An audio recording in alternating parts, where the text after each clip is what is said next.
Ei, som.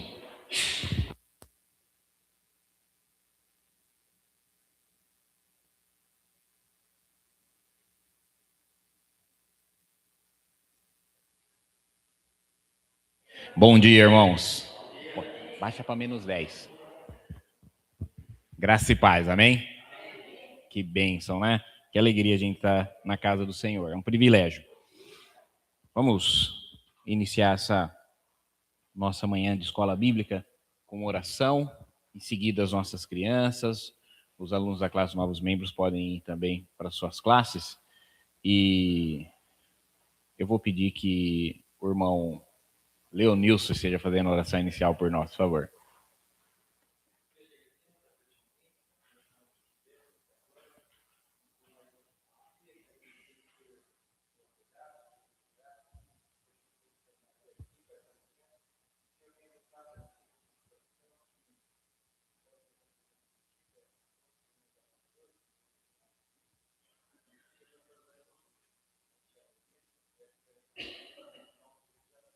Amém. Então, nossos menores podem ir para suas classes.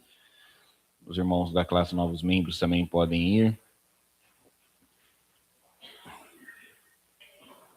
E nós vamos dar continuidade aqui a nosso estudo sobre a história da igreja. E aí, irmão, semana passada eu falei com vocês sobre a Idade Média, né? Sobre tudo que estava acontecendo naquele tempo e como causa uma certa estranheza para nós, né? Quando a gente pensa, aprende alguma coisa sobre antiguidade, sobre igreja primitiva lá, a gente olha com uma certa saudade do que a gente nunca teve, né? Mas eu compartilho com os irmãos que é uma ilusão querer viver a realidade da igreja primitiva. Não, nós vivemos hoje uma realidade melhor do que a da igreja primitiva, porque nós temos os mesmos problemas que a igreja primitiva teve. Sabe, todos os problemas que existem na igreja moderna, eles já existiam na igreja primitiva. Mas nós temos ar-condicionado e eles não tinham. Então, eu não quero voltar para a igreja primitiva. Eu quero não cometer os erros que a igreja primitiva cometia e as nossas também cometem. E quero seguir as orientações, as correções que os apóstolos deixaram para aqueles irmãos, para que a gente também se corrija hoje. E aí, a gente vai agora entrar no contexto da reforma. Hoje nós vamos falar sobre pré-reforma. E aqui tudo que a gente começa a ouvir, parece que é sobre nós, né? Porque nós somos fruto desse movimento, né, que aconteceu na história da igreja. E o que fica no meio disso, né, entre antiguidade e modernidade, isso que a gente chama de Idade Média, parece tudo muito estranho. Então, semana passada nós falamos sobre Idade Média, e eu imagino que os irmãos também devam sentir essa estranheza quando o assunto é Idade Média. Mas nós temos que entender que Deus sempre esteve no controle de todas as coisas, especialmente quando a gente pensa na providência de Deus para a igreja. Então, veja, se por um lado a igreja mergulhou num caos institucional durante a Idade Média, em que reis nomeavam bispos, bispos nomeavam reis, e nobres compravam o bispado para os seus filhos, esse tipo de coisa toda. Foi também nesse período em que a igreja teve sossego, vamos dizer assim, para desenvolver a doutrina, né? Para estabelecer as bases da fé, inclusive a fé que nós professamos hoje. Claro que nós rejeitamos, e aí como eu prometi semana passada, eu trouxe a listinha dos dogmas católicos lá, como é que eles aconteceram, está no último slide da aula de hoje. Sim, a Igreja Católica acrescentou um punhado de coisas, mas ela também possibilitou que se estudasse esse punhado de coisas, e a reforma só aconteceu devido a esse progresso, esse avanço que a igreja teve durante a Idade Média. Você imagina se a igreja, há 2000 anos, continuasse sendo uma religião de escravos e prostitutas, ela continuaria sendo uma seitazinha lá no Oriente Médio, no Oriente Próximo, não estaria espalhado pelo mundo inteiro. Então, nós precisamos sempre enxergar a providência divina, inclusive, quando nós estudamos a história da igreja, coisas que para nós soa muito estranho, estava tudo debaixo da mão de Deus e da sua soberania. Meus irmãos, eu falei para vocês na primeira aula ou na segunda, agora não me recordo, me desculpem, tá? Mas quando eu falei sobre, acho que foi a primeira, quando eu falei sobre cristianismo primitivo, eu falei para vocês que Paulo, lá na carta aos Gálatas, ele vai dizer que aquele momento da história que era vivido no século I, ali, né, por volta do ano 33, que é quando Cristo vem, Paulo chama aquilo de a plenitude dos tempos, ou seja, em outros termos, né, o momento certo da história. Então, no momento certo da história, Cristo veio nascido de mulher. E por que Paulo reconhece aquele como o momento certo da história? Porque existia um conjunto de fatores que contribuíram para que a fé cristã surgisse e se tornasse a religião mais global que existe. A gente sabe que existem outras religiões maiores em número de adeptos, por exemplo, o budismo, né, com certeza é maior, só por causa da população chinesa e indiana, o número de adeptos absolutos, tá? Mas é uma religião que se limita à China, à Índia, ao Paquistão, aquela região do mundo, né? Com um ou outro adepto aqui no Brasil, mas na verdade, né, não é uma religião global no sentido do cristianismo. E o cristianismo, acredito que talvez seja a segunda maior religião em número absoluto de adeptos. E é óbvio que eu não estou fazendo distinção denominacional, estou considerando católicos, ortodoxos, protestantes, testemunho de Jeová, para fins de falar em números absolutos de adeptos. Ela é global, ela está em todos os países do mundo, em todos os lugares do mundo. Ela é uma religião universal no sentido de que as pessoas de quaisquer lugares, de quaisquer estratos sociais, se tornam irmãos ao se tornarem cristãos. Então veja, por que isso aconteceu? Por causa da plenitude dos tempos, não é? Ou seja, Cristo veio no momento certo da história, onde você tinha um judaísmo duro, um judaísmo monoteísta que ficou endurecido por causa do cativeiro babilônico. Então você já não tinha mais aquele judaísmo enoteísta, né, que só adorava um Deus, mas achava que existia milhares, que era aquele judaísmo do livro de Juízes, dos livros dos reis, aquele judaísmo idólatra, né? Não, você já tinha um judaísmo duro, monoteísta, no sentido que a gente entende hoje. Você tinha a língua grega, que possibilitava que qualquer pessoa conversasse com qualquer pessoa do mundo. Você tinha uma língua franca universal, muito mais do que é o inglês hoje, por exemplo, né? No mundo antigo as pessoas realmente eram bilíngues, elas realmente falavam a língua delas e o grego. E você tinha a infraestrutura de estradas e política e do Império Romano. Então, essas coisas possibilitaram o surgimento da fé cristã e Paulo chama isso de a plenitude dos tempos. Eu quero abordar com vocês hoje que a reforma aconteceu na segunda plenitude dos tempos. Ou seja, existiu uma série de fatores que criaram o palco para que a reforma protestante acontecesse. Nós vimos, inclusive, na aula sobre a Idade Média, que houve tentativas de reforma anteriores.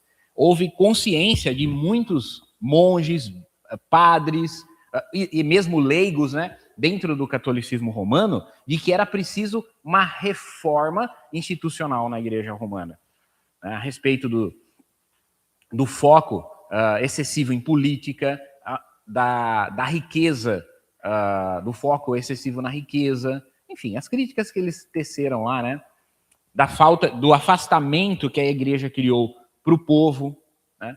Então, sempre houve, né, houveram não, né, sempre houve vozes divergentes dentro da igreja, mas essas vozes divergentes, antes desse momento em que a gente chama de segunda plenitude dos tempos, morriam enforcadas, morriam queimadas, morriam presas, essas vozes. E o camarada produzia um conteúdo sobre, né, doutrina, sobre as críticas, sobre as ideias reformadoras da época, escrevia tudo isso à mão e quando ele era capturado, ele era morto e tudo que ele havia produzido era queimado junto e perdido. Agora, isso não vai mais ser possível. Por quê? Porque agora o Papa não vai mais conseguir matar quem se opõe a ele. Eu vou dizer a razão por que ele não consegue simplesmente pegar o Lutero e queimar o Lutero. Ele podia pegar o Pedro Valdo e queimar o Pedro Valdo. Agora ele não consegue, ele quer matar o Lutero, mas não consegue. Eu vou dizer por que ele não consegue. E mesmo que ele matasse o Lutero, agora ele não consegue matar as ideias do Lutero. E eu também vou dizer por que ele não consegue matar as ideias do Lutero. Então, nós vamos falar sobre as crises envolvendo o cenário político e religioso da época e as ferramentas que surgiram na época que possibilitaram. Então, você vê, ó, o mundo está em tensão. O que a gente chama de alta Idade Média é o início da Idade Média. É alta no sentido de ser próspera. E baixa Idade Média é o fim da Idade Média, no sentido dela estar em declínio. Então, já no finalzinho da Idade Média, houve vários movimentos, e aí eu elenquei 4 fatores que contribuíram para criar o palco aí para que a Reforma Protestante, o texto diz, não apenas fosse possível, como ela fosse inevitável. Nós sabemos que o marco da Reforma são as 95 teses do Lutero no ano de 1517. Mas se não fosse isso, seria alguma outra coisa em algum outro lugar da Europa. Era inevitável que a Reforma acontecesse por causa desses fatores aí. Então, veja, temos um colapso da ordem feudal e um fracasso, né, legado das cruzadas. Eu fiz um desenhozinho aqui, ó. Essa pirâmide aqui representa a sociedade feudal. Então, a sociedade feudal era dividida em classes sociais que eram chamadas de estamentos. Então, você tinha o primeiro estamento, que era a nobreza, o segundo estamento, que era o clero, a igreja, e o terceiro estamento, que eram os camponeses. E esses estamentos eram estanques, ninguém progredia. Impossível um camponês se tornar clérigo, impossível um camponês se tornar nobre. Para não dizer que era impossível, era muito difícil. A única maneira de você ascender a nobreza, se você não tivesse nascido nobre, é se você tivesse um ato de bravura extremo. Imagina que um camponês salva a vida do rei em campo de batalha.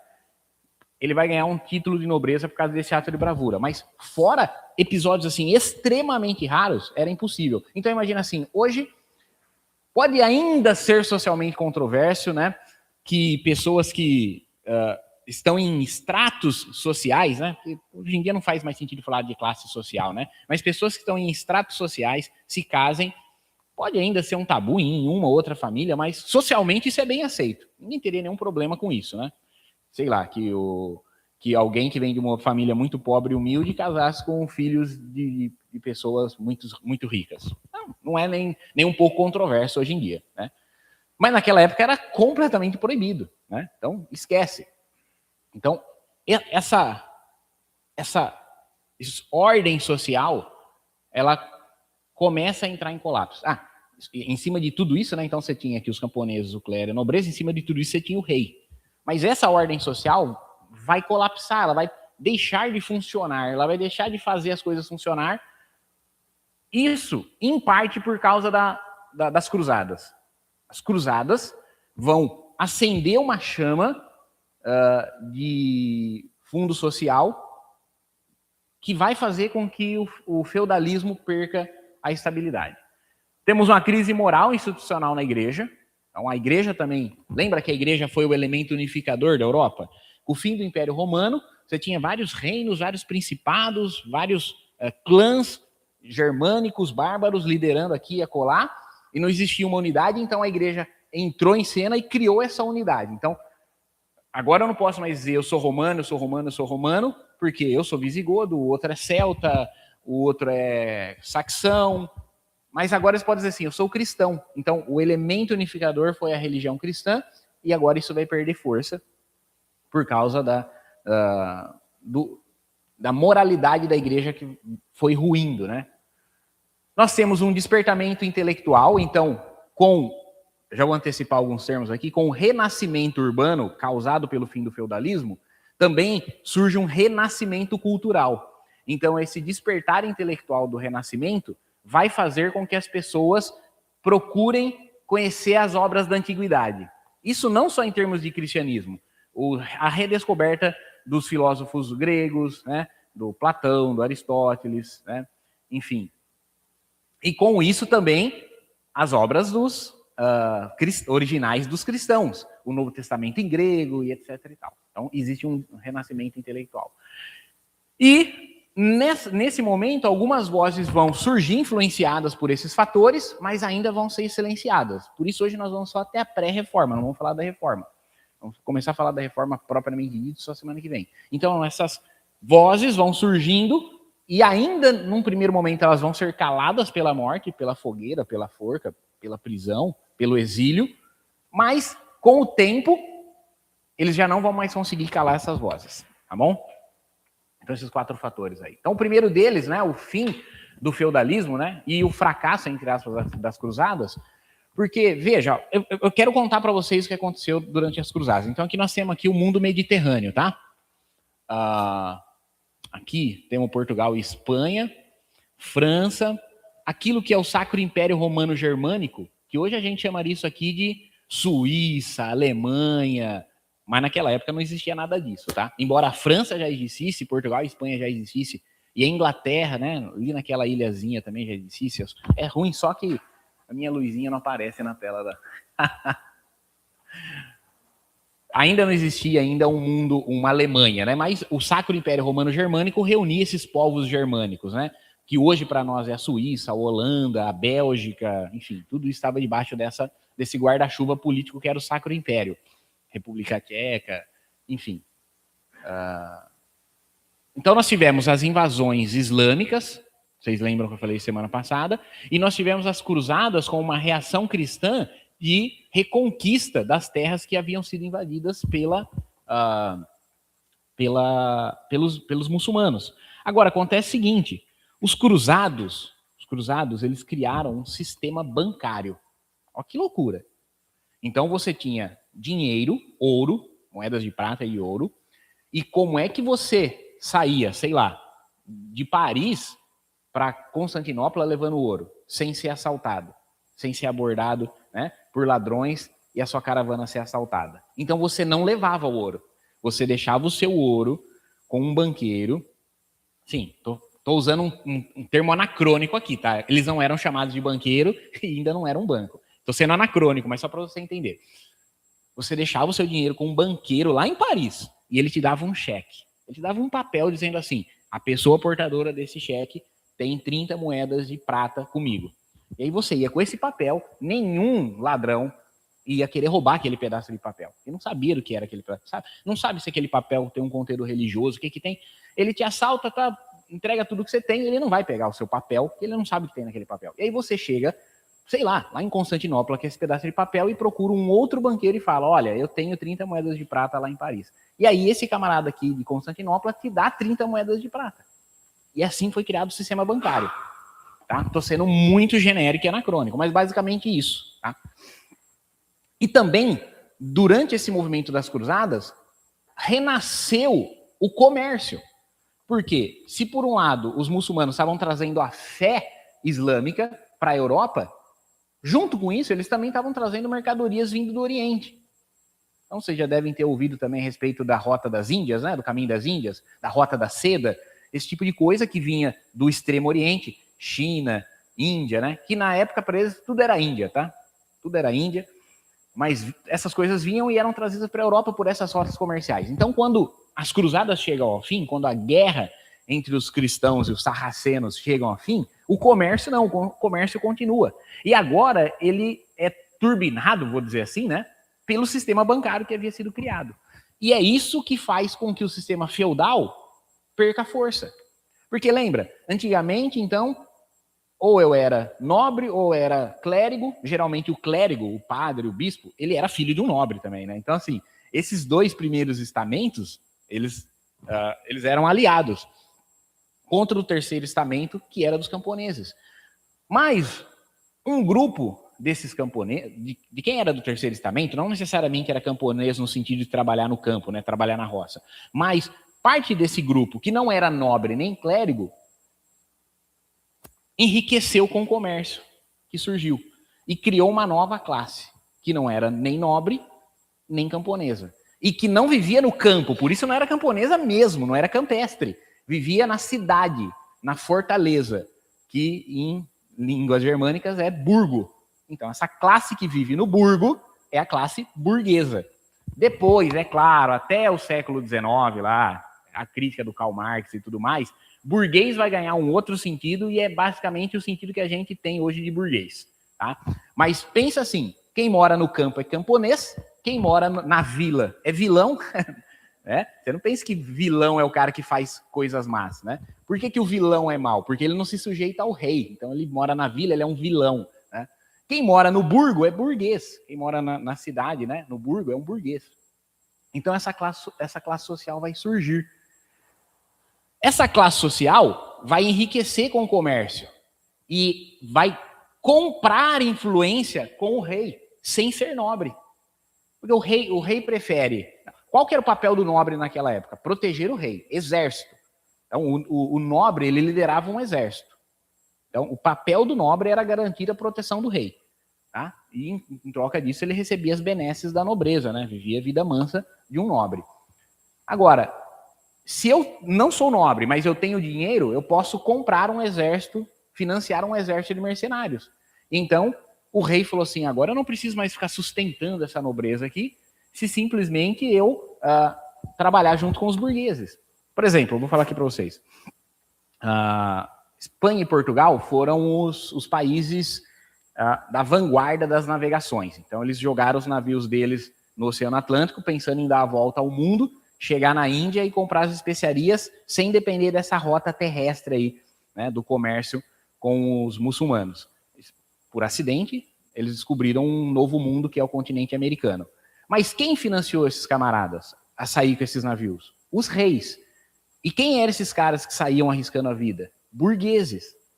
Então, os reis financiaram essas navegações e financiaram outros movimentos comerciais da época. Irmãos, por favor, estou sendo muito genérico, vocês já estudaram isso em história na escola, então eu quero tentar ser o máximo genérico possível para dizer para vocês, agora eu não consigo mais ter essa sociedade aqui em que a igreja exerce o papel de coesão. A igreja era a cola que deixava tudo isso aqui coladinho. Rei, nobreza, clero e camponeses. Os camponeses também sabiam que, ou acreditavam que era o papel deles fazer o que eles faziam.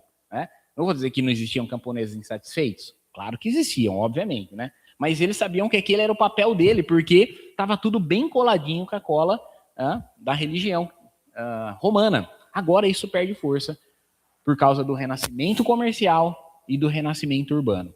Tá bom? Não, a burguesia comprando o rei. A burguesia, ela nasceu nesse estamento. E não existe progresso. Então não tem como um camponês se tornar clérigo, não tem como um camponês se tornar nobre. Né? Só que a burguesia está aqui, só que ela não depende do campo. Ela não depende do senhor feudal, do dono das terras, porque ela vive do comércio. Então ela pula essa etapa por meio do dinheiro e ela compra o rei. Compra no sentido, obviamente, tipo assim, eu falo direto com o rei sem precisar do intermediário clérigo ou nobre. Isso não aconteceu em 1 ano, nem em 2, nem em 3. Foi em 300 anos. Isso é um processo que levou mais de 300 anos para se consolidar, até o momento que nós chegamos no século XIV, século XV, e a burguesia já está consolidada. Ponto. A burguesia já é uma quarta classe social. É uma nova classe social. Tá? Então esse é o cenário político da época. E os reis vão ficando cada vez mais fortalecidos. Lembra que eu já comentei com vocês que já houve um problema entre reis e clero sobre a questão da investidura. Porque os reis ordenavam os bispos e era o Papa que coroava os reis. Então já existia um conflito entre quem tinha poder sobre quem mandava na igreja. Os reis que ordenavam os bispos ou os papas que coroavam os reis. Já existia esse problema. Só que agora, por causa do renascimento comercial, os reis vão enriquecendo. E aí, meus irmãos, é ouro e prata que manda na parada. Não existe influência maior do que ouro e prata. Os reis vão enriquecendo, eles vão ficando cada vez mais independentes do Papa. Cada vez mais independentes do Papa. E veja, não estou falando só de reis de reinos unificados, como Portugal, Espanha, França e Inglaterra. Esses 4 reinos eram reinos unificados. O Sacro Império Romano Germânico, ele era, na verdade, a união de vários principados pequenininhos, que às vezes era uma única cidade, que inclusive existe até hoje. Por exemplo, Liechtenstein é um país que é uma cidade. Ele existe desde sempre, ele nunca foi unificado à Holanda ou à Bélgica, ele sempre existiu ali como um país, um estado, né? Um estado-nação, que é, na verdade, uma cidadezinha. E naquela época ele era um principado. Nós temos um outro país muito peculiar, que é a Suíça, que nunca foi um reino, nunca teve um rei suíço. Ela sempre foi uma confederação, uma república de cidades-estados. Então, existiam cidades e estados independentes, elas se uniam numa confederação que chamava Confederação Helvética, que é o que hoje é a Suíça, né? Não. Aí existiam diversos territórios governados por um soberano. O condado é quando um conde é o soberano desse, né? O principado é quando um príncipe é soberano desse território. E o reino é quando um rei é soberano desse território. Então, o condado é um tipo de território, cujo o soberano é um conde. Então, veja, o poder está fragmentado, mas esses líderes, esses príncipes, esses reis, eles estão enriquecidos pela burguesia, então eles já não dependem mais da igreja. E eles começam, inclusive, a afrontar a igreja cada vez, né? Você vai medindo forças. Você vai testando até onde você consegue. Aí nós tivemos a crise da autoridade católica, que eu falei com vocês na semana passada, então só vou pincelar aqui, que é o que os católicos chamam de cativeiro babilônico da igreja. Então, durante aproximadamente 70 anos, o Papa ele foi exilado em Avignon, na França. Então, o rei da França sequestrou o Papa de Roma e levou ele para Avignon e deixou ele lá, preso lá. Acontece que o Papa morreu e havia um colégio de cardeais em Avignon e havia um colégio de cardeais em Roma. O colégio de cardeais elegeu um Papa em Avignon, que era o sucessor do Papa que tinha sido levado de Roma para Avignon, mas o colégio de cardeais em Roma elegeu um cardeal em Roma para ser o novo Papa. E agora você tinha dois papas dizendo que eram os papas legítimos. E aí o Papa de Roma excomungou o Papa de Avignon e todo mundo que seguisse ele, e o Papa de Avignon excomungou o Papa de Roma e todo mundo que seguisse esse. Agora, tem um problema. Lembra que o Papa tinha acumulado as três grandes coroas, né? Ele tinha coroado os três grandes reis da Idade Média, que era o rei da França, o rei da Inglaterra e o imperador, né? O Sacro Império Romano Germânico. Agora tem um problema. Por quê? Os reis da França e Espanha apoiam o papado de Avignon. E os reis da Inglaterra e do Sacro Império apoiam o papado de Roma. E eles se excomungaram mutuamente. Então, também os reis estão em oposição mutuamente. Então, aquilo que antes era unido pela fé cristã, agora está ruído por esse evento que chama Cisma do Ocidente. Não confundir com o Cisma do Oriente, que separou a igreja lá, né, grega da igreja romana, o Cisma do Ocidente. Aí, a ideia genial que eles vão ter, vamos convocar um concílio, né, e vamos eleger um terceiro papa e excomungar os dois outros. Agora você tem três papas, cada um dizendo que é o papa certo, né? Então, a igreja entrou nessa crise justamente porque ela dependia do apoio dos soberanos, mas os soberanos estavam divididos sobre quem eles iam apoiar. Aqui, vou fazer um exercício hipotético. Supondo que ali tem o rei da Espanha, obviamente, né? Mas a gente lembra que as três principais coroas eram Sacro Império, Inglaterra e França. Supondo que essas três coroas estivessem unânimes, que o Papa certo era de Roma, não existiria esse problema. Porque o poder dos reis diriam, não, o Papa certo é de Roma e pronto, acabou. Supondo que esses três estivessem unidos em apoiar o Papa de Avignon, era o Papa de Avignon. Agora, como eles estavam divididos, é aí que criou esse problema. Porque o que determina a autoridade da igreja? Se a igreja naquela época não estava fundamentada na autoridade do Evangelho, de Cristo, de Deus, ela dependia do reconhecimento humano da sua autoridade, agora ela tinha um problema, porque metade dos poderosos da terra reconhecia um soberano sobre a igreja e outra metade reconhecia o outro. E ainda surgiu um terceiro, né, para excomungar os dois primeiros. Além disso, nós também tivemos crise e corrupção moral na igreja. Lembra a simonia? Simonia era a prática de nepotismo, né? Nepotismo é quando você coloca um parente, grosso modo, tá? Pelo amor de Deus. Coloca um parente seu num cargo público, né? Então, eu sou prefeito, eu coloco meu cunhado Ou assim, só hipoteticamente, imagina um país onde o juiz da Suprema Corte, a esposa dele advoga para um cara que cometeu um crime muito escandaloso. A esposa do juiz da Suprema Corte está advogando um caso muito escandaloso de corrupção. Acho que isso nunca aconteceu em lugar nenhum do mundo, né? Mas só imaginando. Você imagina se isso acontecesse no Brasil?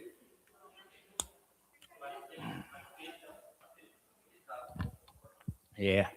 Então, mas você imagina, só pensa só.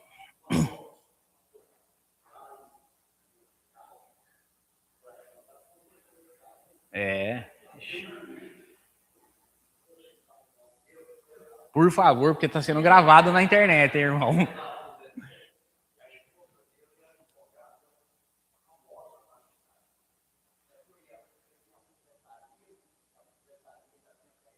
É.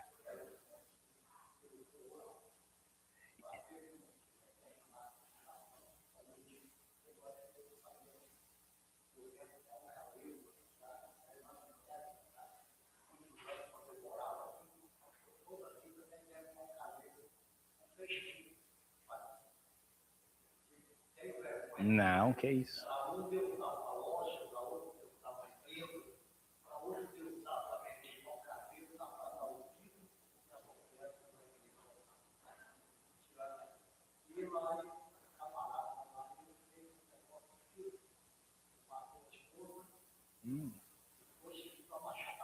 Misericórdia.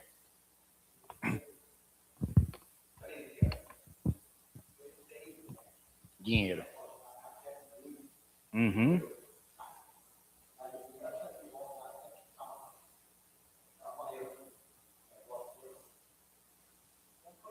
É. Então, isso é um conflito de interesses, né? Como é que a esposa do juiz pode ser advogada do criminoso que o juiz está julgando? Não pode, né? Então agora você imagina, isso é levado àquele mundo da antiguidade, onde você já comprava o bispado do seu filho. Então, a simonia era isso. Só que agora, isso entra numa escala de conflito de interesses, porque agora eu tenho, de um lado, todo mundo que comprou os seus cargos apoiando um papa, e todo mundo que comprou o outro cargo apoiando o outro papa, né? Então nós temos aí o nepotismo, a simonia, como uma prática generalizada de compra de cargos, tráfico de influência dentro do contexto religioso e político da época. Nós também temos a questão da violência do papado. Vocês já devem ter ouvido falar a respeito, por exemplo, das... Fugiu a memória aqui agora. Os irmãos saindo ali pela porta ali. Da Santa Inquisição, né? Vocês já devem ter ouvido do Tribunal da Santa Inquisição. Então, o que era? O rei da Espanha queria expulsar os judeus da Espanha e ele precisava do apoio papal para isso, obviamente. O Papa escreve uma bula que autoriza, presta atenção, o Papa está autorizando que o clero investigue as heresias, descubra quem são os hereges. Mas o clero não vai executar nenhuma pena sobre os hereges. Mas agora, de posse dos documentos que dizem fulano, ciclano, beltrano é herege, o Estado faz o que quiser com eles. Ou seja, né, fogueira e forca, né? E isso é só um exemplo, tá? O Tribunal do Santo Ofício, né, ou a Inquisição, é só um exemplo do uso da violência pela igreja. Então, todo mundo que se opunha à igreja naquela época era silenciado por meio do Tribunal do Santo Ofício, né? Pela que a gente chama de Inquisição. E o terceiro elemento de corrupção moral aí foi a venda das indulgências. O que são as indulgências? A ideia por trás do dogma católico é o seguinte: o Zezinho é um cara muito santo. O Zezinho é santo assim de flutuar. E eu não sou tão santo quanto ele. Então, o Zezinho, de tão santo que é, ele alcança méritos que são suficientes para ele e para aqueles por quem ele interceder. Então, aqueles por quem o Zezinho, de tão santo que é, interceder, recebe parte dos méritos da santidade dele para ele. É com base nisso que funcionam as indulgências. Essa é a lógica do porquê os católicos pedem a intercessão dos santos mortos. Eles eram homens santos, e eles continuam santos agora, depois de mortos, e eles têm méritos para socorrer os vivos que não são tão santos assim, para socorrer as almas no purgatório, etc. e tal. Só que acontece o seguinte, o Papa não é o homem mais santo vivo na face da Terra? Na visão deles? O Papa, então, ele tem poder de entregar indulgências para quem ele quiser. Só que o Papa precisava construir ou terminar a construção da Basílica de São Pedro lá no Vaticano. Então, o que o Papa falou? Se você contribuir, você der uma oferta para a gente terminar a construção da Basílica, você recebe uma indulgência. Veja, a intenção aqui tudo é nobre. Você está contribuindo para uma obra da igreja, e em troca disso você recebe uma indulgência, certo? Então o Papa autorizou a venda de indulgências. Você contribui com aquilo que você puder e você recebe uma indulgência. Essa indulgência poderia ser a diminuição de tempo no purgatório, poderia ser o fim de uma pena temporal sua aqui, enfim, ou a salvação de um parente seu que estava morto. A indulgência fazia isso. Só que a venda de indulgências começou a ficar tão apelativa de dar vergonha de Edir Macedo. Mas muito apelativa, muito apelativa, muito apelativa. Tinha um vendedor na Boêmia que chamava Ian Tetzel. E o Tetzel dizia assim: ao tintilar da moeda no fundo da caixa, uma alma salta do purgatório. O Tetzel tinha uma bula de indulgência que perdoava até se o pecador tivesse violado a mãe de Deus. Olha o tamanho da... Para um católico isso é uma blasfêmia, né? Obviamente, né? Maria sempre virgem, etc e tal. Mas ainda que o infeliz tivesse violado a mãe de Deus, aquela bula perdoaria o pecado dele mediante o pagamento da oferta, que aquela bula não custava uma moeda no fundo da caixa só, né? Era uma bula cara. E aí existe uma anedota, eu não sei se é verdade, talvez não seja, talvez seja só um exagero, mas existe uma história de que existia uma indulgência que perdoava pecados retroagidos. Então, eu estou te vendendo uma indulgência pelos seus próximos 5 meses aí, você pode pecar que está pago. Eu não sei se isso é verdade, tá? Mas isso é divulgado como se fosse verdade. Talvez seja só escarnecendo das indulgências. E aí o camarada comprou essa indulgência por um preço alto, ele comprou a indulgência e no meio da noite ele roubou a caixa das ofertas do vendedor de indulgências. E aí quando o vendedor de indulgências foi tirar a satisfação, ele falou: meu amigo, esse meu pecado já está pago já. Eu comprei por esse roubo. Eu comprei uma bula que diz que o que eu fizesse nos próximos 5 meses estava pago, então esse meu roubo já está quites. Mas enfim, a venda de indulgência foi ficando cada vez mais apelativa, ao ponto de que esse vendedor de indulgências na Boêmia, o Ian Tetzel, isso do Tetzel falar ao tintilar da moeda no fundo da caixa uma alma pula do purgatório, isso é verdade, isso é fatídico, tá? Incomodou um certo padre daquela região, que chamava Martinho Lutero. E aí esse camarada vai dizer: não. Lembra que nós já tivemos um conflito entre o rei da França e Roma com relação à França enviar os dízimos para Roma? Agora, não existe Alemanha, tá? Mas eu vou dizer assim. Agora os príncipes alemães começam a dizer: o dinheiro alemão é para uma igreja alemã. Nada disso de ficar enviando dinheiro para construir basílica no Vaticano. Então percebe? Antes, os reis se sujeitavam ao Papa, pelas razões que fossem, temor espiritual ou conveniência, os reis e príncipes se sujeitavam ao Papa. Agora, os reis e príncipes pensam o seguinte: eu não vou enviar o meu dinheiro para o Papa construir um prédio lá em Roma.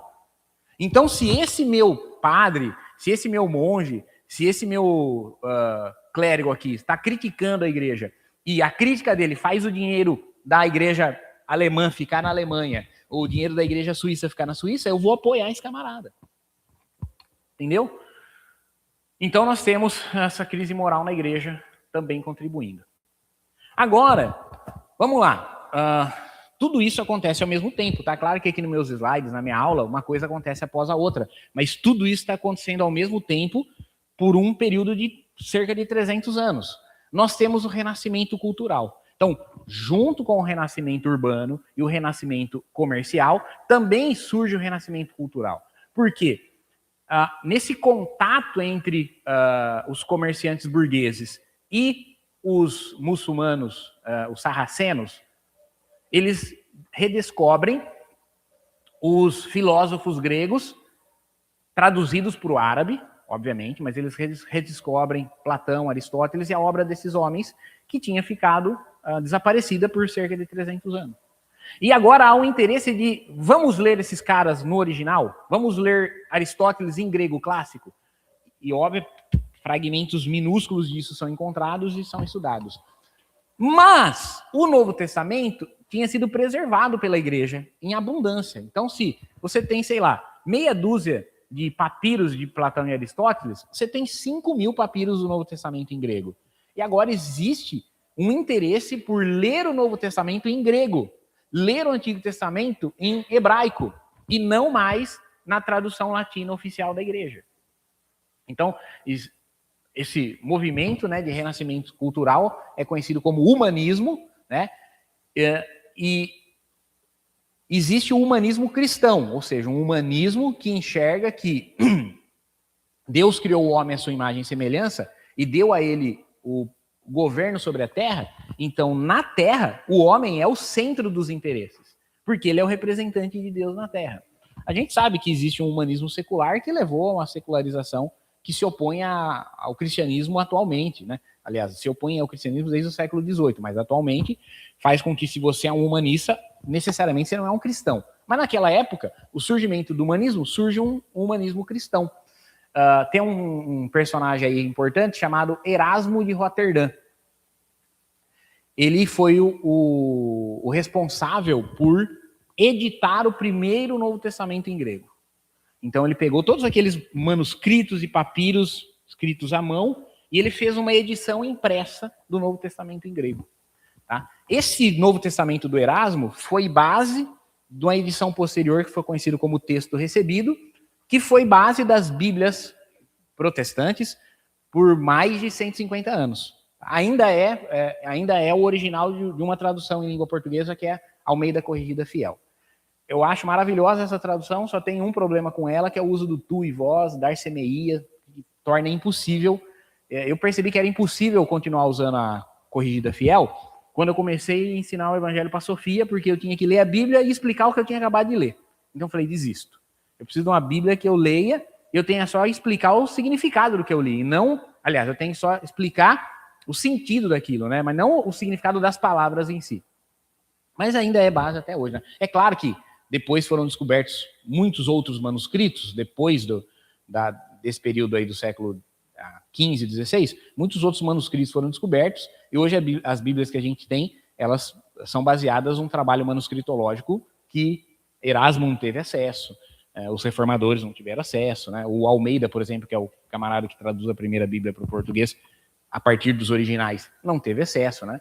Com certeza, se Erasmo, Lutero, Almeida tivesse acesso ao conteúdo que a gente tem hoje em termos manuscritológicos, eles também teriam abraçado a manuscritologia atual. Então você tem aí a tentativa de Erasmo de purificar o texto bíblico das traduções.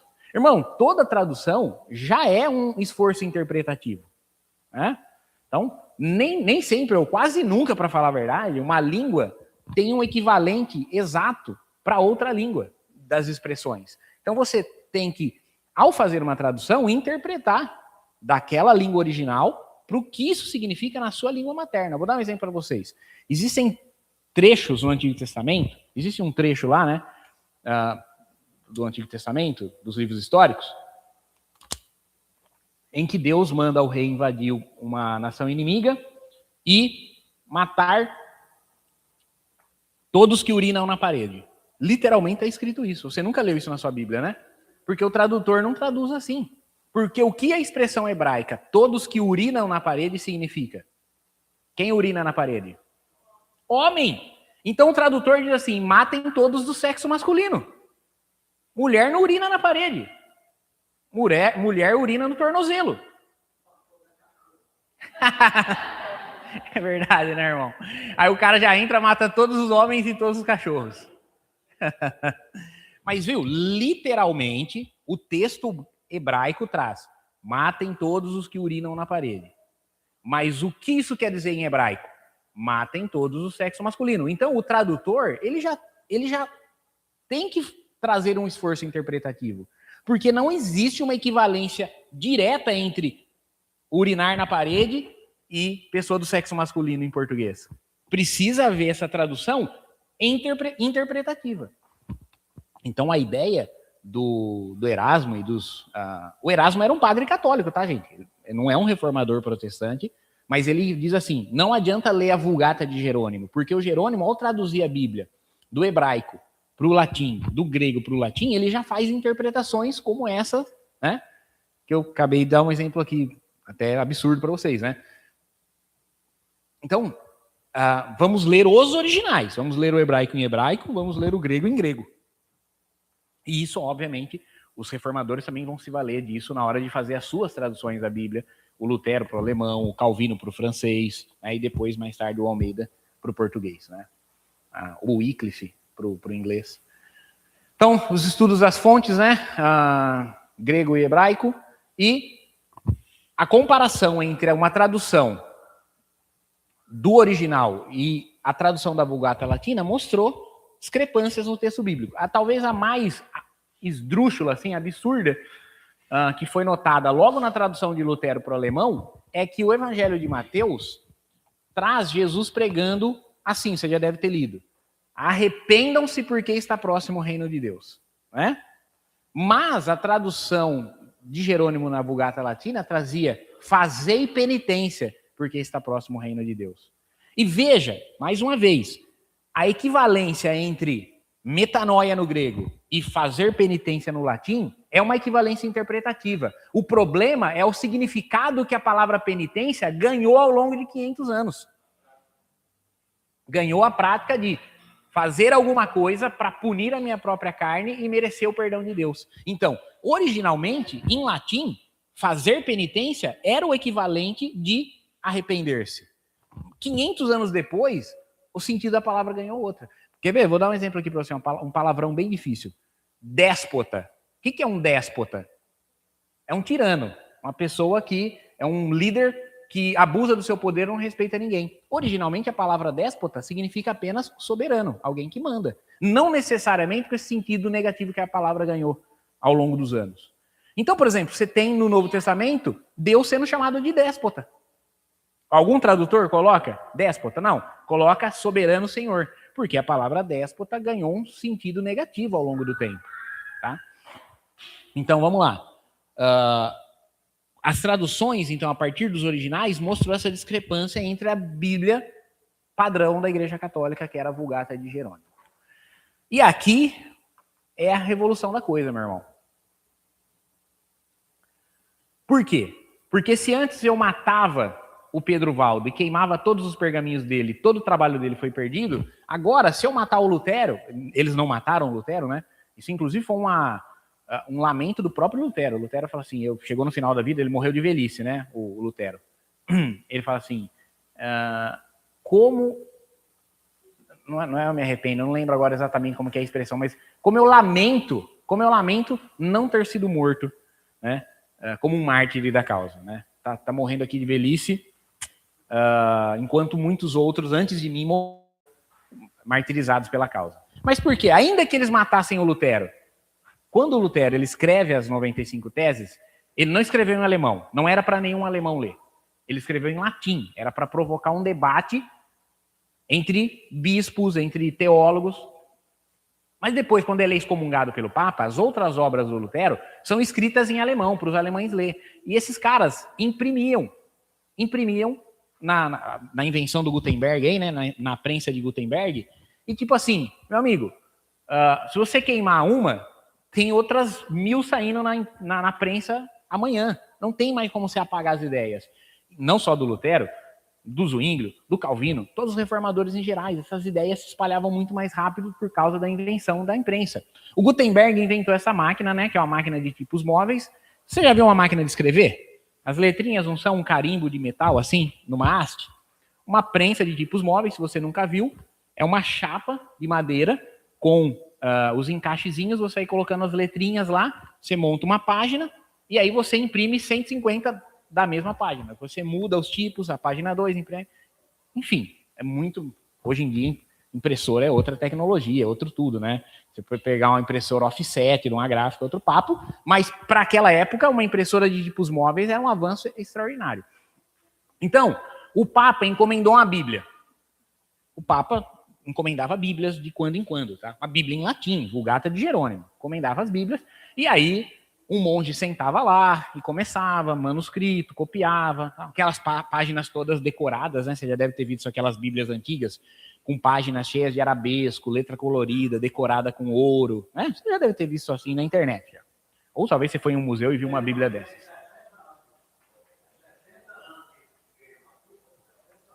Tem uma bíblia lá. Bênção de Deus. Agora, o Papa encomendou uma Bíblia e o Gutenberg foi lá e levou 5, meus irmãos. O Gutenberg, uma Bíblia levava, sei lá, anos para ser feita. O Gutenberg levou meses e ele levou 5 Bíblias. E quando o Papa, os cardeais, né? Quando as autoridades abriram as Bíblias, elas eram idênticas. Se eu pedir para você escrever 2 textos idênticos no conteúdo, o seu manuscrito vai ser idêntico na forma? Não, pelo amor de Deus, você não tem a mão tão precisa assim. Agora, se eu pedir para minha impressora imprimir 4 cópias de um material e entregar para vocês, as 4 cópias são idênticas. Então, o que os bispos acharam das Bíblias de Gutenberg?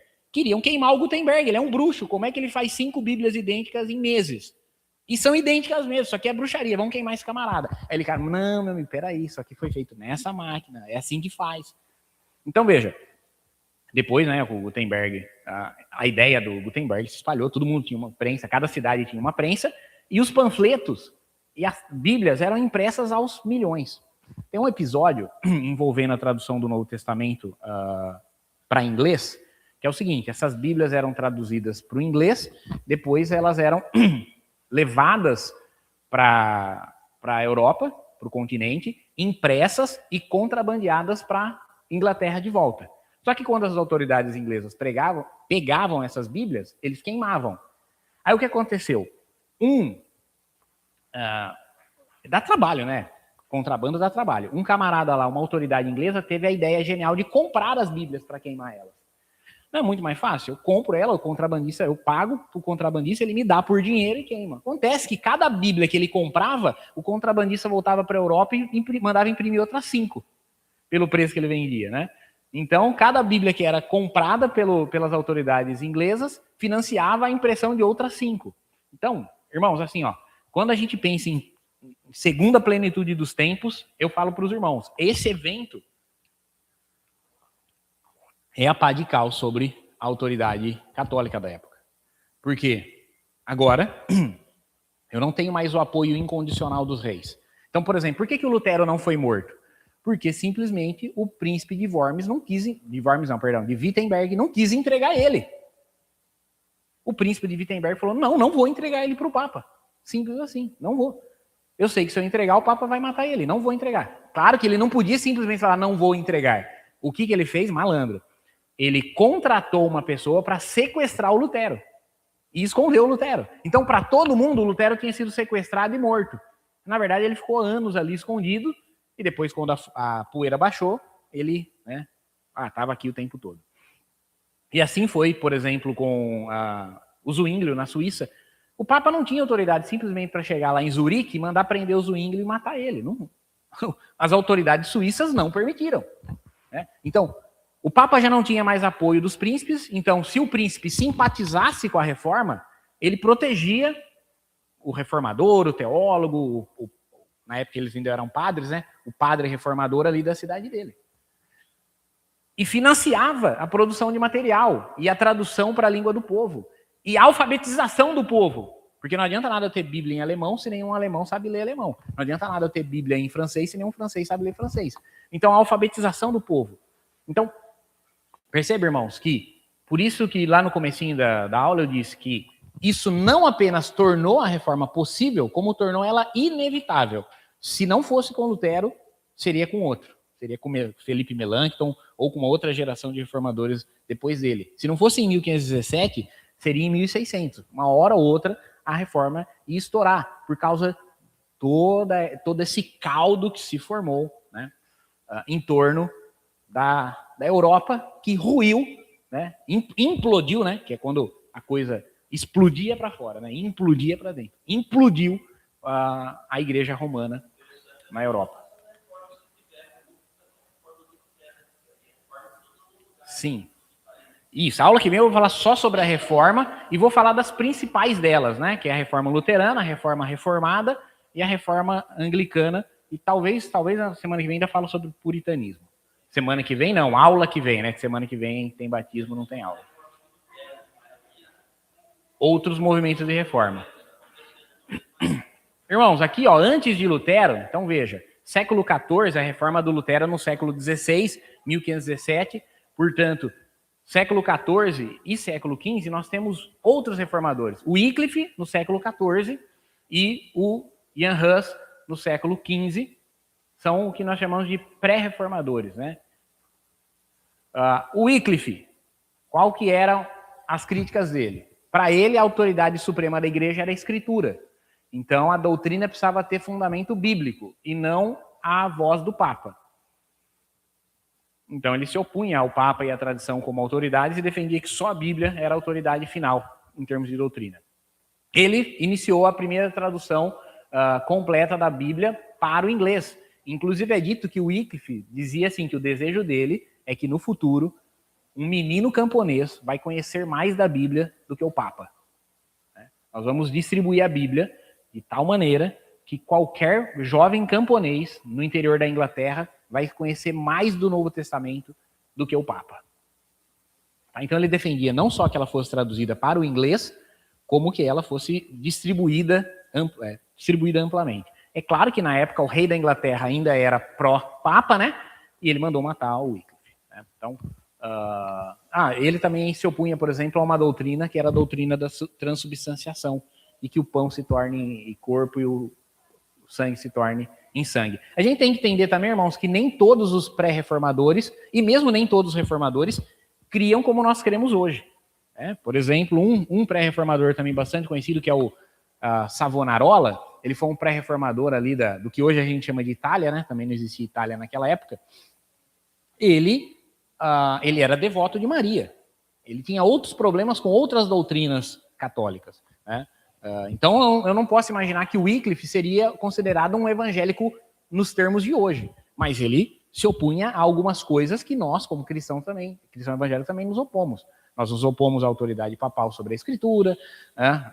Nós defendemos o livre exame das Escrituras. Todo cristão tem o direito de ler, conhecer e examinar as Escrituras pessoalmente. Coincidentemente, nós também não cremos no dogma da transubstanciação, mas não podemos imaginar que, por causa disso, o Wycliffe seria considerado um cristão evangélico no sentido moderno do termo. Tá? Na Boêmia, nós tínhamos um outro camarada aí, ó, o Jan Hus. Tá? Então, o Jan Hus, influenciado pelo Wycliffe, ele pregou contra a venda das indulgências. Né? Então, ele pregou contra as indulgências e ele morreu. Ele morreu queimado em 1415, 102 anos antes do Lutero escrever suas 95 teses. Tá? E no dia do martírio dele, né, ele foi morto, queimado vivo na estaca. No dia do martírio dele, ele disse o seguinte, ele disse, hoje vocês assam um ganso. A palavra Hus, né, que era o sobrenome dele, significa ganso. Hoje vocês assam um ganso, mas dentro de 100 anos ouvirão um cisne cantar. A ele vocês terão de escutar. Então, durante a reforma, as pessoas fizeram o cisne que o Hus prometeu é o Lutero. É porque nunca puderam queimar o Lutero, né? Ele não foi martirizado, né? Então, 102 anos depois, o Lutero afixa as 95 teses e o legado dos pré-reformadores foi criar esse terreno teológico fértil. Mais uma vez, irmãos, o Lutero não chegou em 31 de outubro de 1517 e inventou a igreja protestante. Isso é um conjunto de coisas, nós vamos estudar a partir da aula que vem, mas isso é um conjunto de fatores que vão se desenrolando. Por exemplo, nós somos cristãos batistas. Quando nós falamos em termos de tradição batista, a tradição batista vai se consolidar em 1689. Então, veja, mais de 150 anos após o início da reforma.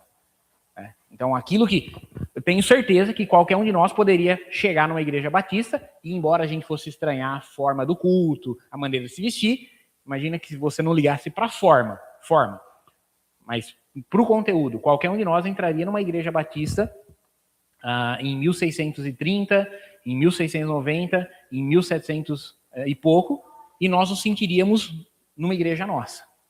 A forma não seria a mesma, né? Eu não digo o mesmo deles, né? Eu não digo o mesmo do, sei lá, pegar aqui o do John Bunyan, trazer ele para cá e levar numa igreja batista, especialmente se tiver louvor com luz apagada. Eu acho que o Bunyan ia estranhar um pouco essas coisas. Mas na forma, é uma igreja confessional, né? A gente também sabe que nem toda igreja batista é confessional hoje em dia, mas no conteúdo, melhor dizendo, né? No conteúdo, qualquer igreja batista confessional nos dias de hoje se assemelharia no conteúdo com a igreja em 1689.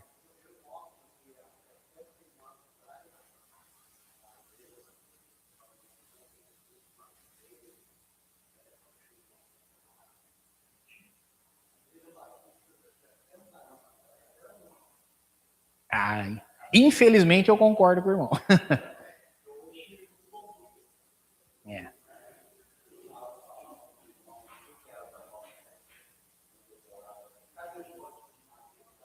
É.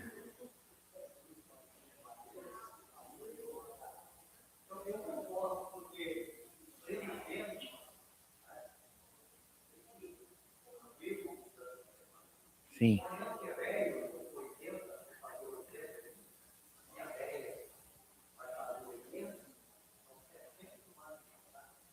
Glória a Deus, meu irmão.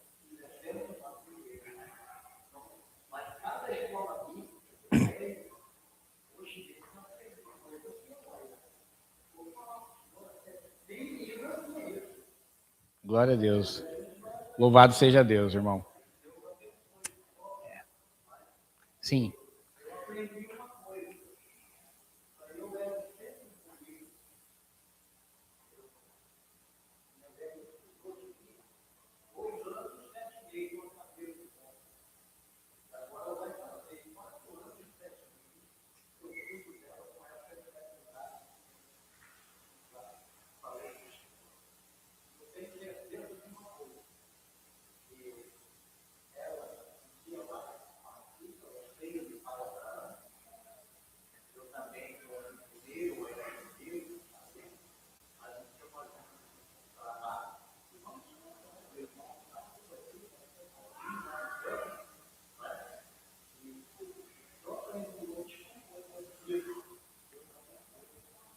Glória a Deus, meu irmão.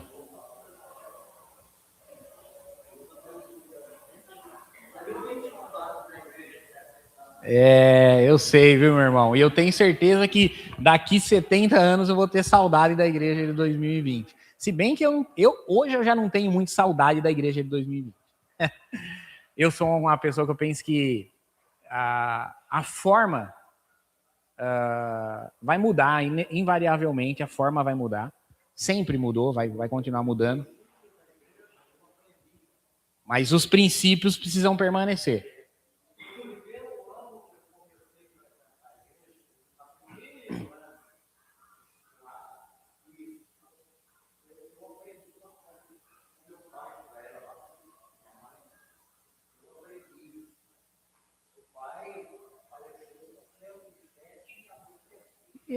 Turma do irmão não é morredeira, não, né?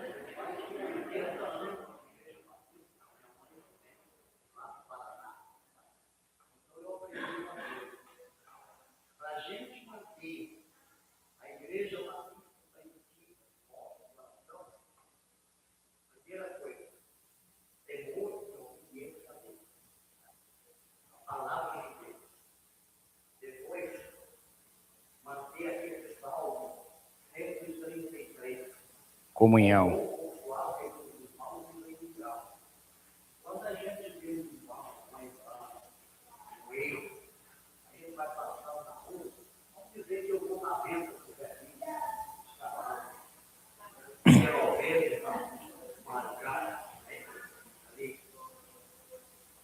Eu chego lá, tem um irmão que senta do meu lado, aqui, uma irmã, fazendo o mesmo vídeo. Então, em vez de eu correr,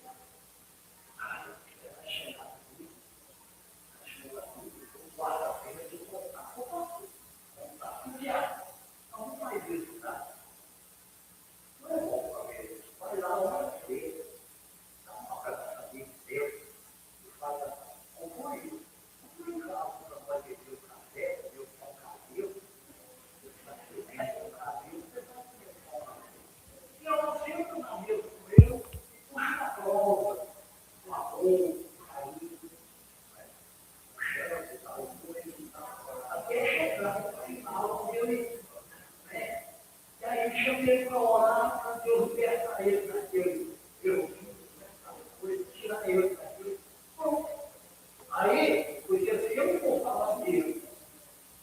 mistério da igreja, os irmãos da igreja, calma aí, o céu não calma. Aí o irmão fofocou, e não é para fofocar. Todo mundo ouviu muito bem o que o irmão falou, né? Porque quem está assistindo aqui na transmissão não vai ter ouvido. Mas nós acabamos de ouvir uma exposição de Mateus 18 de outra forma, né? A Bíblia fala, se o teu irmão pecar com ele em particular, não fofoca. Tá certíssimo, meu irmão. Eu fico feliz do irmão ter falado isso, porque o irmão falou de uma outra maneira fantástica, coisas que a gente já tem ouvido aqui já há um bom tempo. Não, falou nada.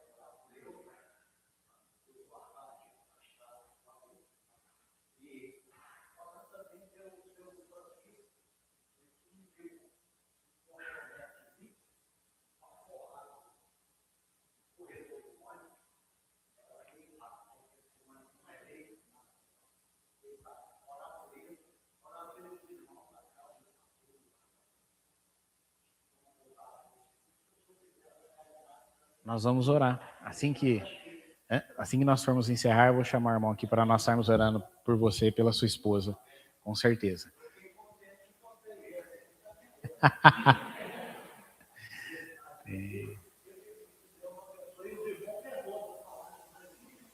Não, meu irmão, você está na sua casa. Hoje seu irmão está na sua casa.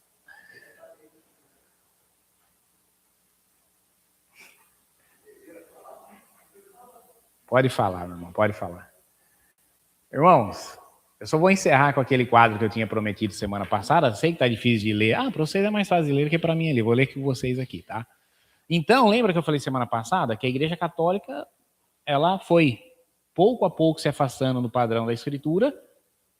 E aqui tem um diagramazinho, né, que não fui eu que inventei, tá ali os créditos do pastor Sérgio Felipe da Silva, baseada no original do reverendo Wilson Salum, que é a criação dos dogmas ao longo aí dos séculos na Igreja Católica. Então, em 310 começam a reza pelos defuntos, 320 o uso de velas, 375 o culto aos santos, 404 a instituição da missa como sacramento, 431 culto à Virgem Maria, 500 o uso da roupa sacerdotal. Então a gente sabe hoje que os padres eles usam roupa paramentada, né?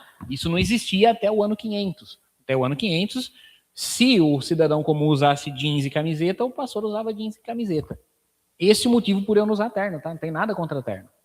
Inclusive, se você quiser me ver de terno, você sabe que só existem 2 ocasiões: casamento e velório. Então, se você quiser me ver de terno, case. Porque se você morrer, eu vou estar de terno, mas você não vai ver, né? Então, quiser me ver de terno, case. Mas vestes litúrgicas, né? E assim, estou falando, as vestes paramentais também mudaram ao longo do tempo, não só no catolicismo, no protestantismo, mas elas surgem no ano 500, né? 503, doutrina do purgatório. Ano 600, o bispo de Roma, né? Ele se declara o primaz de todos os bispos, né? 606, a obrigação de beijar os pés e as mãos do Papa. Inclusive, teve até um imbróglio com o Papa Francisco um tempo atrás, porque o Papa Francisco não queria que ninguém beijasse a mão dele. E peraí, você não tem muita obrigação, não tem muita opção, cara. Se o fiel quiser beijar sua mão, você tem que deixar, né? Mas o Francisco não queria muito que isso acontecesse. 754, a doutrina do poder temporal da igreja, ou seja, agora a igreja não apenas diz respeito às coisas espirituais, como também ela faz a investidura e a coroação dos reis. 783, adoração de imagens e relíquias. 880, o uso da água benta. 890, o culto a São José. 993, a canonização dos santos. 103, a instituição da festa dos fiéis defuntos, que é o dia de finados, né? 1004, celibato sacerdotal, o irmão tinha perguntado, Eu não ia lembrar de cabeça essa data, mas 1004, então, a obrigatoriedade. Sempre existiu sacerdote celibatário, mas como uma opção. Aí, a partir de 1004, no catolicismo romano, passa a ser obrigatório. 1076, o dogma da infabilidade da igreja, não confundir com o dogma da infabilidade do Papa, que é mais tarde, tá? 1090, a invenção do rosário. 1184, a instituição da Santa Inquisição, nós falamos hoje sobre a Inquisição, né? 1190, a venda das indulgências, a simonia. 1200, o pão da comunhão é substituído pela hóstia. 1225, a criação da confissão auricular, que é a confissão para o padre, né, para ele poder administrar a absolvição. Acho que as datas ficaram invertidas. 1220, a adoração da hóstia, né? A adoração do pão em si, né? Já que o pão é o corpo de Cristo, adorar o pão é adorar o Cristo. Que é, inclusive, o dia de Corpus Christi, tá? O feriado de Corpus Christi é o dia da adoração da hóstia como corpo de Cristo. 1230, proibição da leitura da Bíblia pelo leigo, ou seja, claro que o clérigo continuava lendo, mas o cidadão comum já não podia mais ler a Bíblia. 1245, o uso da campainha na missa. 1316, instituição da reza da Ave Maria. 1415, a eliminação do vinho, um erro de digitação ali, tá? Na comunhão. Em 1517, o Lutero afixa suas 95 teses e tem um diagrama que mostra uma setinha voltando direto para a Bíblia lá. Também tá errado, né? A setinha de retorno à Bíblia também é gradual, assim, né? A reforma não aconteceu num dia. Nesse aí nós tiramos aquela setinha. 1546, a tradição é equiparada à Bíblia, ou seja, no concílio da Contra-Reforma, é afirmada as 3 bases de autoridade da Igreja Católica: a Bíblia, a tradição e o colégio de cardeais. Em 1600, a invenção do escapulário beneditino. 1854, o dogma da Imaculada Conceição. 1870, o dogma da infabilidade papal no Concílio Vaticano I. Em 1908, só o casamento religioso é considerado válido. O casamento civil, por exemplo, se você é evangélico, casou só no civil, para a igreja você não está casado, tá? Você está em adultério. Você não casou, você não foi casado pelo padre, você não está casado. Em 1950, o dogma da Ascensão de Maria. É claro que tem muitos outros dogmas e tradições que não foram dogmatizadas, que surgiram ao longo do tempo. Tá? Inclusive, por isso que o diagrama continua com 3 pontinhos, porque nós estamos em 2026, pode ser que coisas apareçam até lá. Tá bom? Cara, eu não faço a menor ideia, sendo bem sincero com você. Eu não...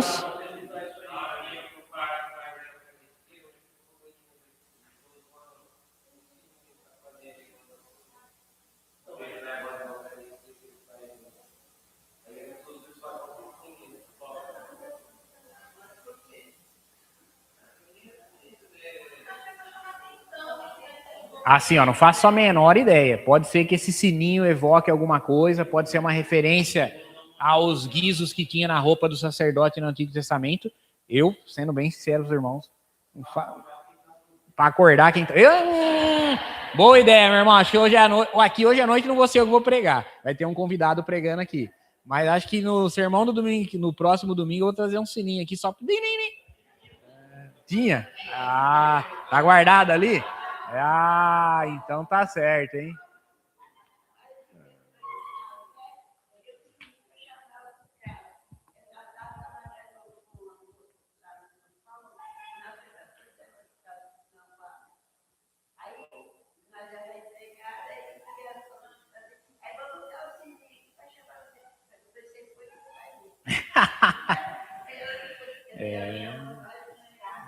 Que é isso. Quer chamar eu, tem o nome, né?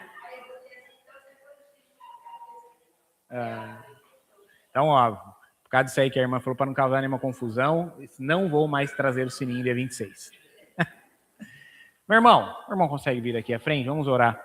Irmãos, eu não vou nem abrir para perguntas hoje, tá? Alguns irmãos já comentaram e contribuíram aqui. Quero orar pela vida da irmã Maria, pela sua vida. Eu agradeço a Deus Eu ia perguntar para o senhor, rapaz, 40 dias que eu não vou na igreja. Sim. Que eu viajei para cá, tratando dela, não tem como vir na igreja. E eu prometi a Deus que eu ia contar isso na igreja. Eu quero contar o que Deus fez para mim aqui na casa de apoio. Contei para o senhor, vou contar na igreja.